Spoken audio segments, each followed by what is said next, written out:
Dictation लिखने के लिए रेडी हो जाइए। Ready, start.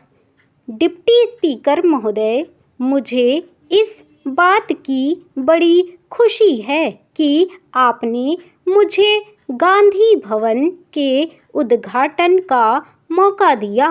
महात्मा गांधी ने अपनी जिंदगी में जो कुछ किया वह सिर्फ हिंदुस्तान के लिए ही नहीं बल्कि सारी दुनिया के लिए है। हम उनकी यादगार में कोई इमारत खड़ी करके या संस्था बनाकर किसी तरह से अपने काम में बल हासिल करना चाहते हैं। इसलिए हम उनके नाम में स्मारक के रूप में जहाँ तहाँ कुछ बना रहे हैं।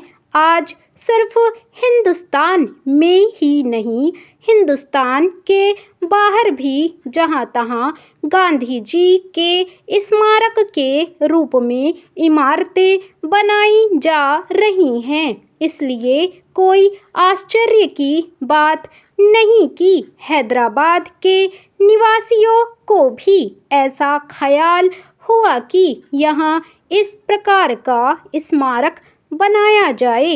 यह सिर्फ एक इमारत ही न रहे बल्कि जैसे सरदार पटेल ने कहा था, यह जानदार स्मारक हो। इसका अर्थ यह है कि वह केवल ईंट पत्थर का न हो बल्कि महात्मा गांधी ने जो हमें सिखाया और बताया था तथा उनके जो विचार थे उनका कोई जीता जागता रूप यहाँ देखने में आए। महात्मा गांधी ने अपने जीवन में कई बार कहा था कि किसी आदमी के लिए उसका शरीर कोई कीमत नहीं रखता, वह तो मिट्टी का पुतला है और फिर मिट्टी में मिल जाता है, मगर उसके पास कोई चीज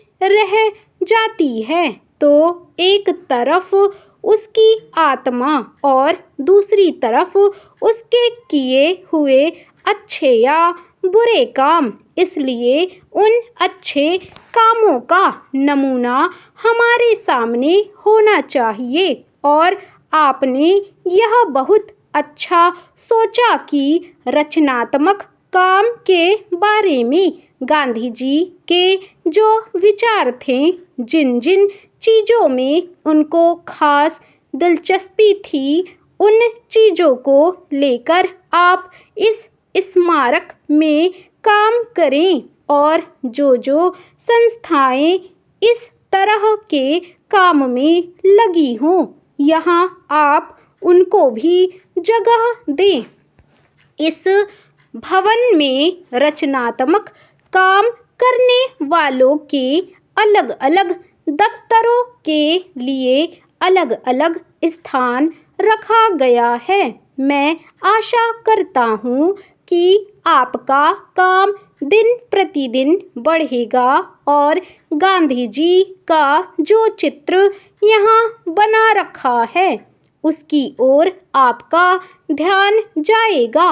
गांधी जी ने हमें जो कुछ सिखाया उसकी तरफ भी आपका ध्यान जाएगा। अपनी जिंदगी में उन्होंने कई बार कहा था कि यदि चरखा चलाने वाले को उस पर विश्वास ना हो और उसको वह ठीक से समझ नहीं पाता और केवल उनके कहने से या देखा देखी चरखा चलाता या खद्दर पहनता है तो काम नहीं चलेगा, क्योंकि इसका अर्थ तो केवल इतना ही हो सकता है कि जब तक लोग उनको मानते रहेंगे, इस काम को करते रहेंगे और जिस दिन वह आँखों से ओझल होंगे उस दिन यह काम बंद हो जाएगा। इसलिए वह कहते थे कि ठीक समझ करके करना चाहते हो तो करो और नहीं तो चरखे को जला दो, उसकी कोई खास ज़रूरत नहीं है। डिप्टी स्पीकर महोदय, उन्होंने अपनी आँखों के सामने समाज का एक ढांचा रखा था और वे चाहते थे कि समाज की पुनर्रचना उस नए ढांचे के अनुसार की जाए।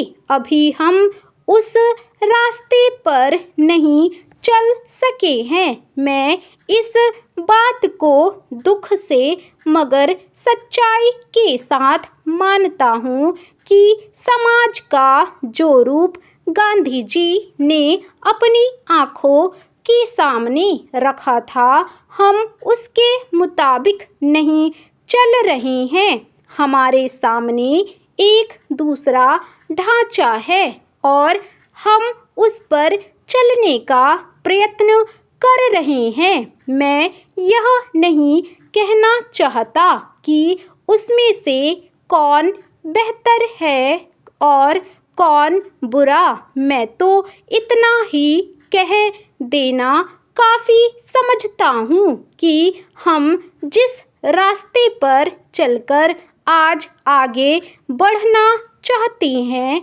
वह रास्ता वह नहीं जो हमें उस जगह पर ले जाए जहाँ गांधी जी हमको ले जाना चाहते थे। हम अगर उसके ठीक विपरीत रास्ते पर नहीं तो कम से कम कुछ अगल बगल या कुछ दूसरी तरफ तो ज़रूर जा रहे हैं। हो सकता है कि हमारी आँखें आहिस्ता आहिस्ता खुले और फिर हम सीधे रास्ते पर आ जाएं। आज देश में जो रचनात्मक काम हो रहा है, उसकी मैं बड़ी कीमत इसलिए लगाता हूँ कि फिर कभी हम उस रास्ते पर आ सकेंगे। और अगर हमने इस काम को भी छोड़ दिया तो फिर इधर लौटने की कोई उम्मीद नज़र नहीं आती। इसलिए मैं चाहता हूँ कि हम इस रचनात्मक काम को पूरे बल और ताकत के साथ आगे बढ़ाते जाएं। बहुत ज़माना हुआ जब एक अंग्रेज़ यहाँ आया था। वह बड़ा विद्वान था। उनकी किताबें अब भी चल रही हैं। गांधी जी उस समय खादी और ग्रामोद्योग की बात चला रहे थे। आप जानते हैं कि पश्चिमी देशों में कोई भी चीज़ ऐसी नहीं जो बिना यंत्र के हो। वहाँ सब काम मशीनों के द्वारा किए जाते हैं। यहाँ तक कि मेज पर खाना परोसने का काम भी खुद ब खुद हो जाता है और आदमी को लाकर रखने की खास ज़रूरत नहीं पड़ती। वहाँ के आदमी ने आकर यह देखा कि हमारे यहाँ के लोग घर में बैठे बैठे रुई का सूत बना लेते हैं। उस सूत से कपड़ा बुनते हैं और उसी से घर में कपड़ा सी लेते हैं। उसने यह भी देखा कि यहाँ के लोग इसी प्रकार खेती के काम में भी धान को कूट पीस कर चावल बना लेते हैं। रोटी और तरह तरह की चीज़ें घर में ही बना लेते हैं और खा लेते हैं। हमारी इन सब चीज़ों को देखकर उसने कहा कि हम इन चीज़ों को अपने यहाँ कायम रखें। अगर पूरी तरह से नहीं तो कम से कम नमूने के तौर पर तो कायम रखे ही।